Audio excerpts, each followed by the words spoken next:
அனைவருக்கும் வணக்கம்.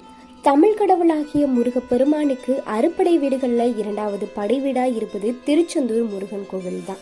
இங்கு ரொம்ப ஸ்பெஷலான ஒரு விஷயம் அப்படின்னா இங்கு தரக்கூடிய பன்னீர் இலை விபூதி அப்படின்னு சொல்லலாம். முருகப்பெருமானுக்கு 12 கைகள் இருக்கு. அது போலதான் பன்னீர் மரத்துடைய இலையில 12 நரம்புகள் இருப்பதாகவும் பன்னீர் இலை அப்படின்றது மருவி பன்னீர் இலை அப்படின்னு அழைக்கப்படுது.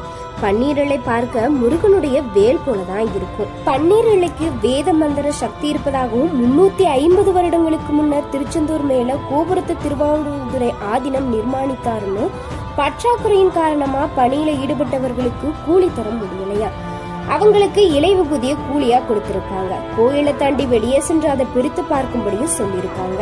அப்படி திறந்து பார்க்கிறப்போ அவங்களுடைய வேலைக்கு கூலியா இருந்தது இந்த விபூதி அப்படின்னு. இத பூசினா களைப்பு நீங்குவதோடு கை கால் வலி வலிப்பு நீங்கும், பூதம் பிசாசு தீயவனைகள் நீங்க